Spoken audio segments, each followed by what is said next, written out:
Oke, teman-teman semua, kita akan melanjutkan materi kita dalam mata kuliah algoritma dan pemrograman satu ini. Dan mulai pertemuan atau video kali ini, kita akan mulai belajar menggunakan bahasa pemrograman yang akan kita gunakan, yaitu C++ gitu ya. Nah, sebelum kita masuk ke dalam codingannya, saya ingin memperkenalkan kepada Anda struktur dasar dari sebuah program C++. Pertama kali saya akan mengetikkan sebuah program sederhana. Em, Mohon dilihat dulu, setelah itu nanti saya akan terangkan satu-satu berkaitan dari program ini.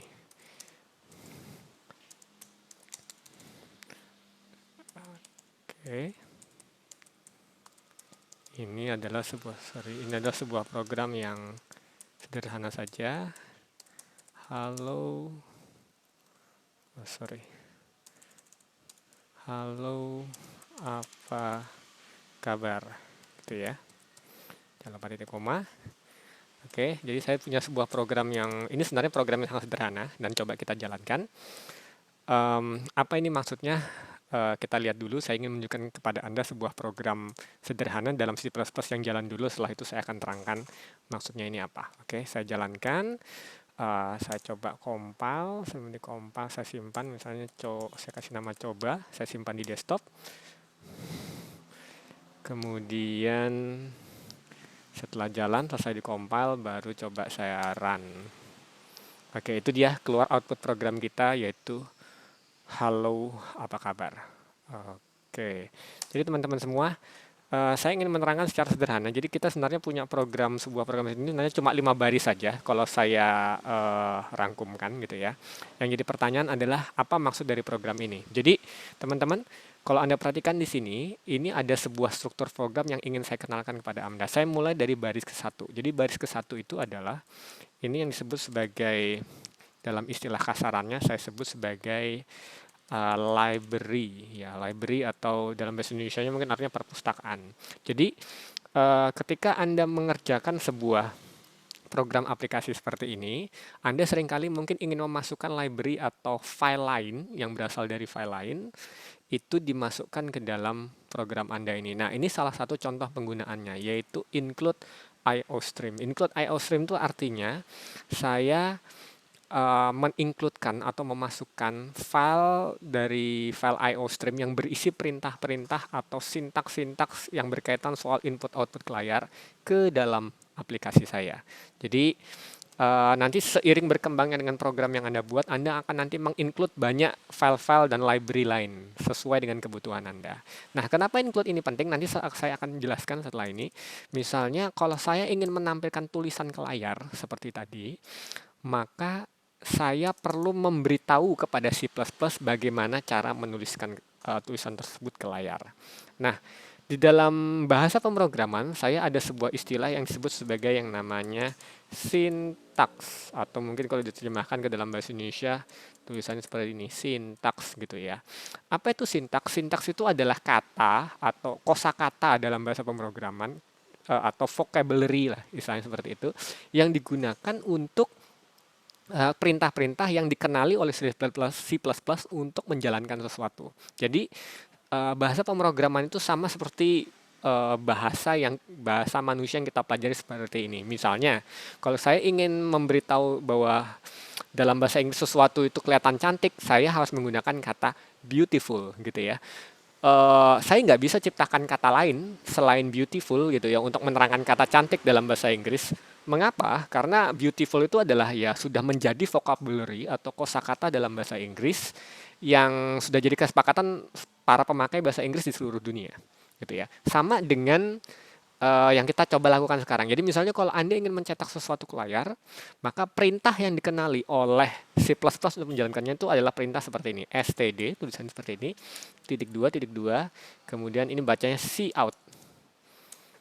Ya, C, huruf C-nya di depan dibaca C, kemudian out. Kemudian di garis kasih simbol seperti ini, kemudian saya tampilkan dalam petik ganda seperti ini, apa yang ingin Anda tampilkan. Misalnya seperti tadi, nama, saya ganti teksnya mungkin nama saya Budi misalnya. Jangan lupa saya kasih tanda titik koma gitu ya. Maka yang terjadi adalah ketika program ini saya compile, kemudian saya jalankan, maka yang terjadi nanti keluarlah nama saya Budi, kira-kira seperti ini. Jadi program ini sebenarnya untuk menjalankan perintah stdcout seperti itu. Ya, inilah stdcout inilah yang disebut sebagai sintak. Kira-kira seperti itu ya. Nah, stdcout itu tidak bisa dijalankan tanpa adanya include IOStream.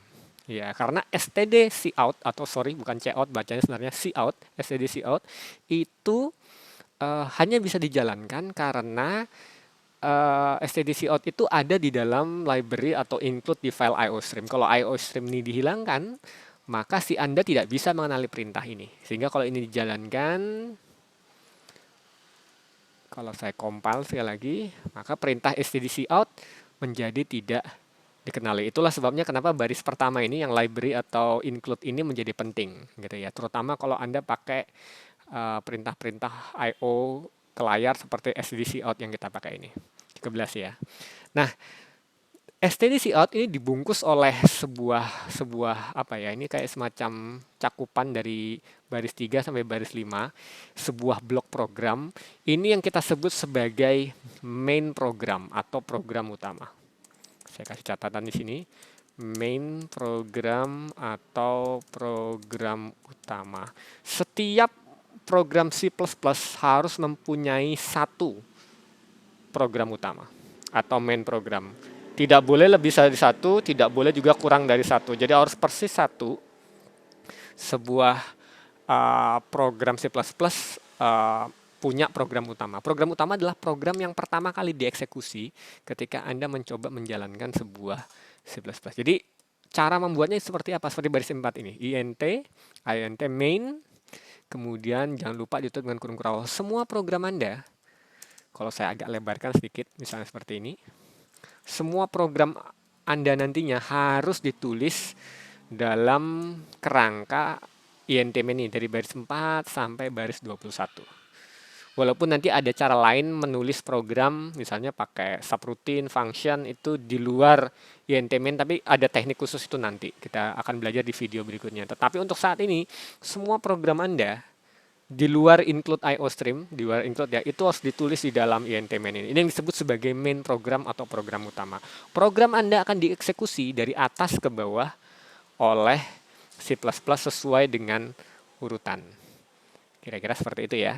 Jadi saya lanjutkan, misalnya saya ada std-cout lagi, nama saya Santi misalnya. Maka kalau ini saya eksekusi, saya compile, kemudian saya jalankan, maka dia akan keluar perintah seperti itu. Nama saya Budi, nama saya Santi. Kalau Anda perhatikan bahwa tulisannya akan bersambung nyamping ke kanan. Kenapa seperti itu? Nanti kita akan belajar. Oke, tapi pada dasarnya yang penting sampai tahapan ini, Anda udah tahu bahwa dengan menjalankan perintah std-cout, maka Anda akan, itu adalah perintah atau sintaks C++ untuk menampilkan tulisan ke layar. Gitu ya. Saya akan tambahkan 4 perintah std-cout lagi. Kemudian saya akan ganti namanya supaya bisa dikembali, misalnya nama saya Ali, nama saya Joko. Saya coba jalankan lagi, compile, kemudian sambil di-compile, kalau nggak ada error, kemudian saya coba run. Maka akan tampil nama saya Budi, nama saya Santi, nama saya Ali, nama saya Joko. Oke, kelihatan ya teman-teman ya. Jadi berurutan eksekusinya dari baris paling atas, sekuensial atau berurutan istilahnya dari atas turun ke bawah. Budi, kalau seandainya urutan ini saya ganti, misalnya Ali saya taruh di atas, Budi, kemudian saya urutkan berdasarkan abjad, gini ya, A, B, J, S gitu ya. Dan kemudian saya compile sekali lagi. Oke, kemudian saya run, maka yang terjadi adalah ya program akan menyesuaikan sesuai dengan struktur program yang baru gitu ya, yaitu nama saya Ali, nama saya Budi, nama saya Joko, nama saya Santi. Oke, 13 ya. Jadi program itu akan selalu jalan sekuensial dalam int main dari atas turun ke bawah. Jadi program nggak mungkin dieksekusi misalnya dari bawah ke atas, atau mungkin loncat-loncat misalnya dari baris 5 ke baris 7 dulu, baru ke baris 6, baru ke baris 8, nggak. Jalan akan turun ke bawah.